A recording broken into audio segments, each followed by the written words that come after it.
Hi, this is Tim of the 1916 Company. Welcome and thanks for logging on. If you love this watch, email us Team Mosso at the1916company.com for purchase pricing and availability questions concerning this watch. Today we're discussing a model that was originally known as the H. Moser Cie Monard Center Seconds Palladium. In the current regime's parlance, this is the HMC Endeavour Center Seconds Palladium. But whether you go by Endeavour or Monard, it is an incredibly rare and unusual watch that is made of an unusual material with an unusual dial aesthetic and a movement that is even more unconventional, all in good ways. I measure it at 41 millimeters in diameter in precious metal PD 950 palladium, 11.1 millimeters thick, 47.6 from lug tip to lug tip, with a 20 millimeter spacing between the lugs. We'll throw it on my wrist, which is 16 centimeters in circumference. It's actually quite short across the wrist for a 41 millimeter case, and that is measured at the bezel. You can see that the lugs are well inboard to the edge of my wrist. I can see this wearing well on a wrist as small as 14 centimeters circumference. It is quite thin with a sloped bezel. It'll slide underneath the dress cuff. The strap is Moser's current kudu leather, and you can see it's minimally tanned. It's brat and kind of, I would say, dark brown, light brown on the top. Also with a very rustic, minimally tanned surface that shows a lot of the imperfections of the original animal hide. It's stuffed or bolstered to give it some volume with a monotone stitch. It's got a sheer cut edge that's lacquered for refinement. You can see no crimping, no gouging. Moser factory strap. Because the lugs are drilled fairly close to the case to improve small wrist fit, a curved spring bar is used to ensure no impediment to the motion of the strap. And then we've got a matching Moser palladium pin buckle. And by the way, you could see how this is definitely an old school pre-MELB Moser design, as the logo there is very old regime. But it is the same basic pin buckle design, including the same satination and polished elements. The case looks great. Moser cases always have.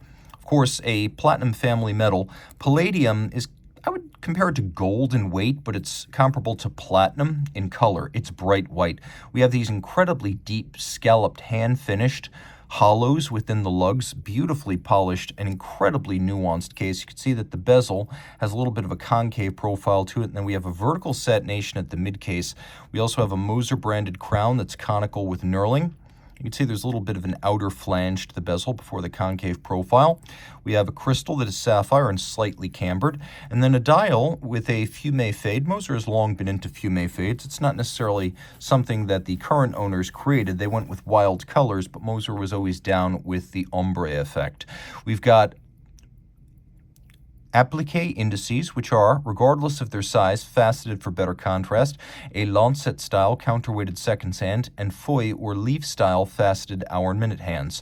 The watch does feature a sunburst metallic brushing with a fade from silver to almost brown at the edge. I'd call it taupe.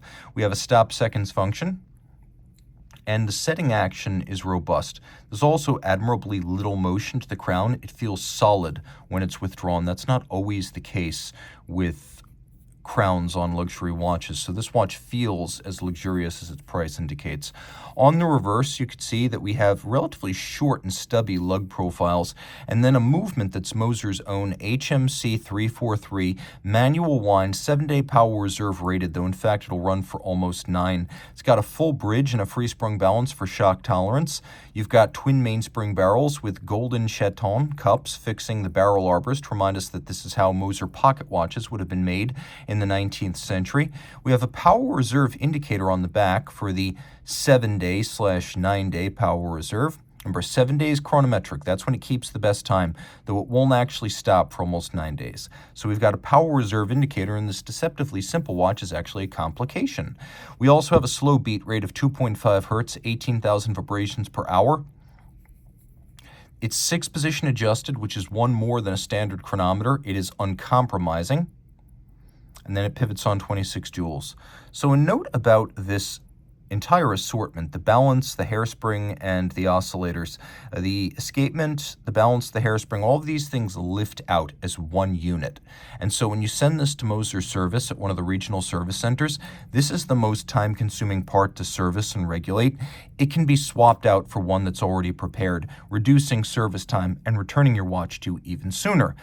Moser, through its precision engineering subsidiary, makes the hairspring, balance, and even the escapement so impressively, creating the parts of the movement that are toughest to actually build. A lot of integrated manufacturers don't build that stuff. They farm it out. You can also see that we have two flat hairsprings, 180 degrees out of phase, but they are in every other regard identical. So in every position, gravity will cause one hairspring to speed up the oscillator. The other, by an equal and opposite margin, will slow down the oscillator. So in any position, it'll achieve what a tourbillon used to do on a pocket watch, canceling out the effects of gravity. We have double-crested Côte de Genève, we have bevels, we have polished screw heads, chaton cups fixed by screws, satination on the wheels, as well as several of the springs and the balance bridge. It is a good-looking movement, and the watch is 30 meters water-resistant. Reach out to Team Mosso at the 1916company.com for purchase and pricing details.